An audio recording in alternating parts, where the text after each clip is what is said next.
जय हिंद। पिछले एक हफ्ते से भारत की ब्रह्मोस मिसाइल पाकिस्तान में जाके हिट कर गई और लोग का कहना है वो जानबूझ की या नहीं की, ये मैटर ही नहीं है। मैटर ये है कि हिट किया क्यों, इसको समझते हैं लोग। देखिए, पाकिस्तान में हमारे यहाँ से ब्रह्मोस मिसाइल जो थी फायर की गई और वो पाकिस्तान में जाके गिर गई। और ये गिरी थी जब वहां पर, तो वो एक नॉर्मल से जगह पे गिरी थी जिसका नाम था मियां चानू। 9 मार्च को ये जाकर यहाँ पर हिट हो गई थी ब्रह्मोस मिसाइल। वहाँ 2-4 वो घर और था, किसी की मृत्यु नहीं हुई, लेकिन अंडर कंस्ट्रक्शन था, उड़ गया घरे द्वार। यहाँ पर वहाँ के लोग डर गए कि आखिर ये हुआ क्या है। तो उसके बाद वहां पर जो inter service public relation officer होते हैं, ISPR, कहीं पे भी देखिएगा तो एक PR ऑफिसर होता है, PR पब्लिक रिलेशन। यही लोग सारे लोग पब्लिक से कांटेक्ट करते हैं। अच्छा। जैसे मीडिया वाले को पास भी एक पूरी की पूरी PR टीम होती है। अब किसी मीडिया वाले को मान के हमारा इंटरव्यू लेना है, खान सर का इंटरव्यू, तो उन लोगों को क्या पता, वो अपने PR टीम को बोलेंगे कि खान सर का नंबर निकालो, बताओ कहाँ बात करना है। तो वो PR टीम ही काम करती है। तो हर डिपार्टमेंट का एक PR ऑफिसर होता है, पब्लिक रिलेशन ऑफिसर, वही बताता है क्या हो रहा है क्या नहीं हो रहा है, एक तरह का प्रवक्ता होता है। अच्छा। तो इन्होंने कहा कि हमारी टेरिटरी में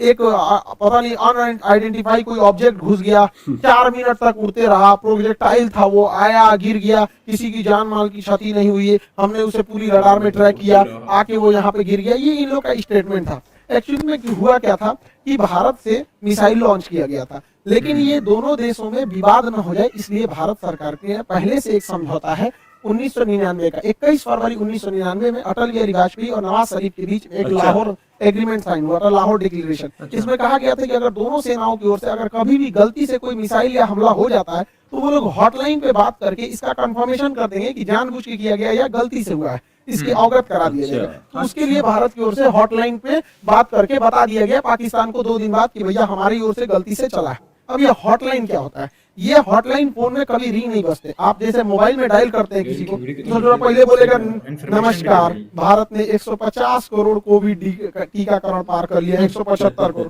उसमें ये सब कोई रिंगटोन नहीं होता है। वो फिक्स होता है, करना कहाँ है, हॉटलाइन होते हैं, उसमें 4-5 नंबर, मतलब लिमिटेड नंबर होते हैं, वहीं फोन करना। एक बार फोन करेंगे तो फटाक से वहां लग जाएगा।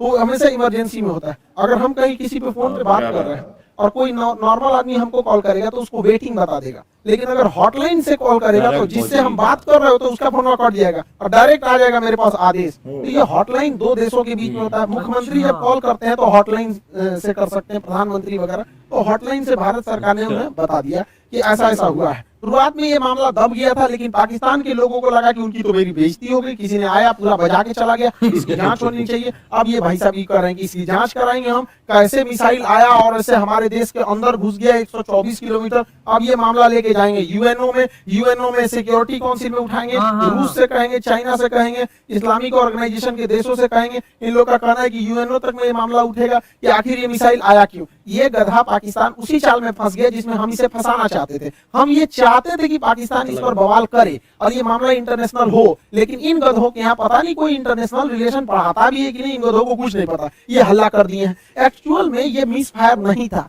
ये डायरेक्ट फायर किया गया था जानबूझ के। हम आपको कुछ प्रूफ देते हैं, आप समझिए क्यों डायरेक्ट फायर किया गया था। यह मिसाइल जब उड़ती है हरियाणा से, तो यहाँ से लगभग हरियाणा पंजाब के बॉर्डर से 2 मिनट तक इंडिया में रहती है, फिर ये कर्व करके पाकिस्तान में जाती है, 4 मिनट तक ये पाकिस्तान में फ्लाई करती है। अब ये बताइए, जो मिसाइल ऑपरेटर इसे 4 मिनट तक फ्लाई कर रहा है, तो भारत में जो मिसाइल ऑपरेटर उसे भी पता है कि वो इंडिया का बॉर्डर छोड़ दिया और पाकिस्तान में जा चुका है। तो पहला बात की, जब वो 4 मिनट तक दुश्मन की टेरिटरी में घुसा कैसे, ये इंडिया वाले को तो पहले से पता था। एक और गलती क्या थी, सेल्फ डिस्ट्रॉइंग सिस्टम होता है। जब कभी भी मिसाइल अपने रास्ते से भटकता है तो उसे मिसाइल के अंदर ऑटोमेटिक डेटोनेटर लगा होता है, जो मिसाइल को रास्ते में ही ब्लास्ट कर देता है, जिससे कोई नुकसान नहीं होता है। तो किसी भी मिसाइल को मारने से पहले उस मिसाइल का एक ऑपरेटर रूम होता है, उस ऑपरेटर रूम से उस मिसाइल को फायर किया जाता है। फायर करने के बाद वो ऑपरेटर इस मिसाइल को रडार पर देखता है। अगर रास्ता भटकता है तो सेल्फ फायर कर देता है। इस मिसाइल को सेल्फ फायर नहीं किया गया, बल्कि ऑपरेटर चुपचाप देख रहा था, मजा मार रहा था कि घुस गया है पाकिस्तान में। पाकिस्तान में चला गया है 124 किलोमीटर तक। तो एक ये दूसरा प्रूफ, और भी कई सारे प्रूफ हैं। तो समझिए कैसे। ये नक्शा पाकिस्तान ने जारी किया, पाकिस्तान हमने ये जारी किया पाकिस्तान। इसमें जो तीर का निशान है ये दिखा रहा है मिसाइल किस तरह आया और कैसे ये यहाँ से जाकर यहाँ मियां चन्नू पे जाके गिर गया। देखिए कैसे मिसाइल ने सबसे पहले अपने से अगर मिस फायर होगा तो सीधे जाएगा, अपने से मिस फायर होगा तो सीधे। ये टर्न नहीं मार सकता है अपने से, माल फंक्शन की वजह से, गड़बड़ी की वजह से 90 डिग्री का कर्व नहीं मार सकता जब तक उसको पाथ फाइंड नहीं किया गया होगा, पहले से नहीं बताया गया। तो पहला 90 डिग्री टर्न अपने से नहीं मारा गया होगा। दूसरा, इस मिसाइल में कोऑर्डिनेशन फिक्स था, किसी भी मिसाइल को मारने से पहले उसका जीपीएस लोकेशन कोऑर्डिनेशन फिक्स किया जाता है कि यहीं पर जाना है, लेकिन इसमें कोई बारूद नहीं था।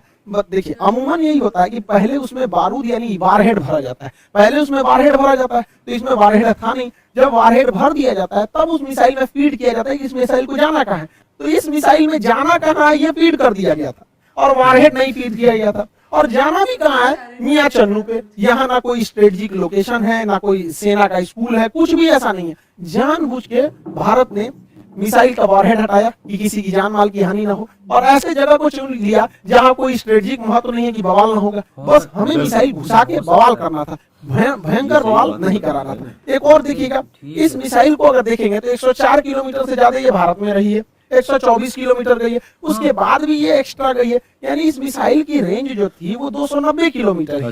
इस मिसाइल की रेंज 290 किलोमीटर, लेकिन सुधराई ब्रह्मोस मिसाइल 320 किलोमीटर कैसे चल गया, लगभग ये 30 से 40 किलोमीटर एक्स्ट्रा चला है। देखिए ये पाकिस्तान का ही नक्शा दिखा रहा है कि 33 किलोमीटर एक्स्ट्रा चल गया है। ये बवाल है भैया, रेंज से 33 कैसे, तो कोई भी चीज को फेंकते हैं तो जब रेंज खत्म हो जाता है तो आराम से गिरता है, तो ब्रह्मोस और आगे गया था यहाँ पर। इस दौरान भी इसे सेल्फ डिस्ट्रॉय नहीं किया गया, यानी भारत से बैठ ऑपरेशन टुकु देख रहा था, जानबूझ के किया गया है इसको। अगला देखिए, और भी ये खुद पाकिस्तान का रहा है, उसको समझाते हैं। ये उनके ISPR है, inter service public relation, ISPR समझ में आ गया। ISPR समझो थोड़ा नहीं पता हम यहाँ पे। पहला इनका कहना है कि हम उस पर नजर बनाए हुए थे। देखिए इन निकम्मों को, इसके देश में 124 किलोमीटर कोई मिसाइल घुस गई, इसको ये लोग अपने रडार में बस नजर बनाए हुए थे। ये खुद कह रहा है कि हमने बस उसको ट्रैक किया, उसको 124 किलोमीटर, क्योंकि उस मिसाइल की रफ्तार इतनी ज्यादा थी, 3 मैक की थी, कि हम उसे मार के नहीं गिरा।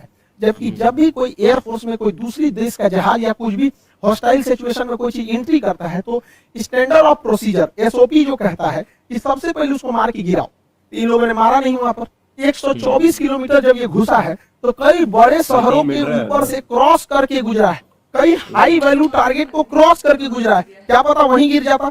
तो इससे ये साबित हो जाता है कि इनके पास ब्रह्मोस को मार के गिराने की क्षमता है ही नहीं, वरना इतने हाई वैल्यू टारगेट के ऊपर से गया वहीं गिर जाता, तब क्या हो जाता। ब्रह्मोस न्यूक्लियर कैपेबल मिसाइल है, यानी इनके देश के ऊपर से इतनी बड़ी मिसाइल चली गई। ये लोग केवल और केवल बेशरम लोग कह रहे हैं कि हम उसे ट्रैक कर रहे थे, करते रहो ट्रैक, यहाँ से इतना डिग्री कर्व मार के तुम्हारे यहाँ आके गिर गया। पाकिस्तान इसे मार के गिरा भी नहीं सकता, क्योंकि ब्रह्मोस 3 मैक से चलती है। इसके पाकिस्तान के पास चाइनीज रडार है, इन चाइनीज रडार की हेल्प से इसके पास 2 तरह के मिसाइल क्षमता है। एक HQ-7 है, ये 30 से 40 किलोमीटर की दूर की मिसाइलों को मारता है। एक HQ-9 है, ये लगभग 150 किलोमीटर मार सकता है। ये दोनों चाइना का है, इन सबको पता ही नहीं चला कहाँ चल गया यहाँ पे, इन सब किसी काम का नहीं। अब इससे चाइना भी घुस आया है, क्योंकि उसका ऑर्डर दे रखा था। चाइना पूरी दुनिया को ऑर्डर दिया था कि भैया हमारा HQ-9 डिफेंस सिस्टम बहुत अच्छा है, ले लो। अब पूरी दुनिया ने उसको ऑर्डर कैंसिल कर दिया। इसे जो तोरा कोने काम का मिसाइल है, भारत का ब्रह्मोस घुस गया है वहां पर, अभी घुस आया है पाकिस्तान के ऊपर। इसे जो तो पाकिस्तान इसको कह रहा है तोरा मिसाइल फायर नहीं हुआ तो हम क्या करें। अब फिलीपीन ने ऑर्डर दे दिया था ब्रह्मोस को, अब वियतनाम भी कह रहा है हमको भी चाहिए, इंडोनेशिया कह रहा है हमको भी चाहिए, ताइवान कह रहा है हमको भी चाहिए। अब ब्रह्मोस एकदम जबरदस्त है यहाँ पर। अभी भी किसी को डाउट होता है कि भारत से मिसाइल गलती से छूट गई है, अभी भी मन में डाउट है तो दिमाग लगाइए। हम आपको मिसाइल छूटने के 10 दिन पहले अपना एक वीडियो का छोटा सा क्लिप बना दिखाते हैं जो यूक्रेन मुद्दे पे बताया। अच्छा। उसको जरा ध्यान से देखिए और दिमाग लगाइए, आपको खुद पता चल जाएगा कि भारत ने मिसाइल जानबूझ के मारा था।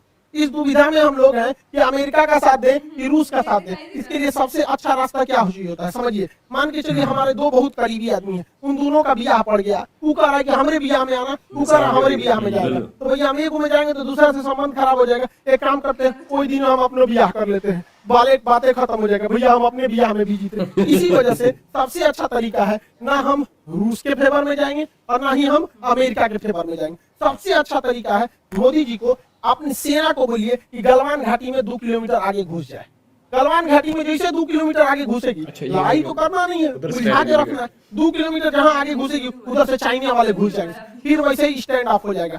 2-3 महीना चलेगा, अमेरिका कहेगा ए बोल रे रूस को, हमको जी करे, हम तो खुदे लड़ रहे हैं चाइना से, यहाँ पे हमारा दोनों शांत के साथ रहेगा। आपको क्या लगता है भारत को इधर उलझा देना चाहिए कि नहीं देना चाहिए? और आप मना करेंगे तो कोई ना कोई देश इस तरह से आपको कहेगा कि हमारा साथ दो, उससे अच्छा बातें खत्म। अब समझ में आ गया? हम लोगों को इस इंटरनेशनल कचरा में नहीं पड़ना था कि रूस का साथ दे, कि यूक्रेन का दे, कि नाटो का, कि अमेरिका का। इसलिए हम खुद बोले थे कि भारत को कहीं ना कहीं हमला कर देना चाहिए, ताकि हम लोग खुद ही इंटरनेशनल प्रेशर से बच जाए। आज पूरी दुनिया नहीं कर रही है कि आप हमें जेलेंस्की का साथ दीजिए, नाटो का साथ दीजिए, कुछ नहीं कर रहा है। अब हम लोग यूक्रेन मारने से हट गए हैं क्योंकि पाकिस्तान इसे इंटरनेशनलाइजेशन कर रहा है, और हम लोग बच गए यहाँ पे। मोदी जी कभी कभी मेरी बात मान लेते हैं, मान लेते हैं कभी कभी, लेकिन कभी कभी बहुत बवाल की बात मानते हैं। अभी देखिए पिछली बार रेलवे में पूरा बवाल हुआ, तब जाके उन्होंने अपना नोटिफिकेशन जारी किया, उसमें भी 2-4% इधर उधर करिए दिए हैं वहां पर भी रेलवे वाले में। और एयरफोर्स की वैकेंसी अभी रिजल्ट अभी तक रोक के रखे। भैया ये एयरफोर्स वाले हैं, इन लोग को पढ़ा हम लोग बैठे हुए हैं, भेजिए, उड़ाए सब जहाज, मारे सब यहाँ पर। कितना लोग को हम लोग रोक के रखे यहाँ पर, तो कम से कम एयरफोर्स की तो रिजल्ट क्लियर करना चाहिए। मान जाते हैं मोदी जी बतिया, जैसे हमला करने वाला कैसे बोले 10 दिन में मान गए यहाँ पर। कभी कभी मानते हैं, कभी कभी नहीं मानते। अब पाकिस्तान धमकी दे रहा है कि हम इस मिसाइल का रिवर्स इंजीनियरिंग कर देंगे। दूरबैल कहीं का रिवर्स इंजीनियरिंग करेगा, जब भारत ने इतना स्ट्रेटजी बना के मारा था। तो देखिए रिवर्स इंजीनियरिंग में जहाज का मेन चीज क्या होता है, उसका इंजन, पूरा इंजन तबाह हो गया, इंजन पूरी तरह तबाह हो गया। जो सीकर होता है, जो रडार होता है आगे, वो जहाज के अगवे लगा रहता है, वो थूथूर में पूरी तरह से उधिया गया है यहाँ पर। इसका जो सॉफ्टवेयर है, बिना सॉफ्टवेयर का जहाज उड़े नहीं करता है, बिना सॉफ्टवेयर का मिसाइल नहीं उड़ सकता है, मोबाइल काम ही नहीं करता बिना सॉफ्टवेयर के। इनके सॉफ्टवेयर कहाँ है? तो अभी भी मिसाइल को देखिए, मिसाइल अपने से डिस्ट्रॉय नहीं हुई है, जानबूझ के इसे छोड़ा गया। तो पाकिस्तान कर रहा है, ये किस धातु का बना है ये हम पता कर लेंगे। अगर तुम ये पता कर लेगा किस धातु का है, तो तुम अभी तक बना चुका रहता कि किस धातु का है। धातु पता करके बाद इंटरनेट पे मिलता है, हमरा से पूछ लियो, आके हमसे पूछ लियो। केमिस्ट्री में जब मेटलर्जी चैप्टर पढ़ाएंगे ना, धातु कर्म चैप्टर पढ़ाएंगे, धातु शोधन, सांद्रण, निस्तापन, भंजन, वही बता देंगे मेटलर्जी में तुमको। ब्रह्मोस का खोजेंगे लोग, कहीं का कौन सी बचल है ब्रह्मोस में, कुछ नहीं मिलने वाला है। लेकिन हाँ, ये बवाल कहेगा हमने ब्रह्मोस का कॉपी बना लिया, अमेरिका के टॉमहॉक का हमने कॉपी किया था, हमने कॉपी बना लिया। ऐसा कुछ कॉपी नहीं बना पाएंगे, क्योंकि बहुत ही टफ इंजीनियरिंग होती है इसके अंदर। आपका आगे का जो रैमजेट इंजन है ये बर्बाद हो चुका है, फ्यूल सिस्टम बर्बाद हो चुका है, प्रपल्शन सिस्टम बर्बाद हो चुका है, नेविगेशन सिस्टम बर्बाद हो चुका है। खाली खोपड़िया मिलेगा तो ये बना लेंगे मिसाइल। यहाँ पर गुलेल बनाना है, देख के बना लेंगे, लोल कहीं के यहाँ पर मिसाइल बना लेंगे। और तुम बना, भारत के पास पहले मिसाइल बनाने के बाद परीक्षण केंद्र जो था वो पोखरण में था, यहाँ परीक्षण करते थे, चांदीपुर में परीक्षण करते थे, व्हीलर द्वीप जिसका नाम कलाम द्वीप है उड़ीसा का, इसे करते थे। फिर नया जो था कर्नाटक के चित्रदुर्ग में परीक्षण करते थे। 4 जगह हम लोग का परीक्षण केंद्र था। अभी नया 5वां परीक्षण केंद्र खुल गया है पाकिस्तान। अब हम लोग हमेशा कभी कभी इधर परीक्षण करते रहेंगे ब्रह्मोस वगैरह का। और पाकिस्तान का नया सरदर जो है ब्रह्मोस जो है, वो नेवी से तो मार ही सकता है, एयरफोर्स से मार ही सकता है, जमीन वाला तो अभी मार के गया है।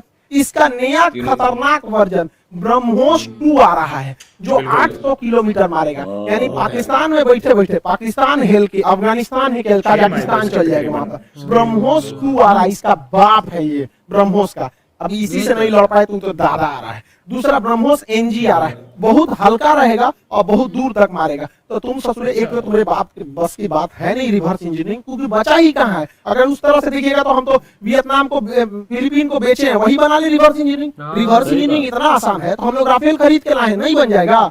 और तुम्हारा रिवर्स इंजीनियरिंग इतना तगड़ा है तो अमेरिका से तुम F-16 जहाज खरीदे हो, तुम उसको 20 साल से उड़ा रहे हो। अब बैल आज तक तुम अपने जहाज J-17 का एक तो इंजन नहीं बना पाए, कौन सी रिवर्स इंजीनियरिंग करते हो? मनोवैज्ञानिक दबाव बनाओगे कि हमारे पास ब्रह्मोस 2 आ गया, ब्रह्मोस का कॉपी आ गया है, तो जो एकरे बस का कुछ नहीं है। ये बस मेकअप करेगा, चौथे शादी की तैयारी करेगा।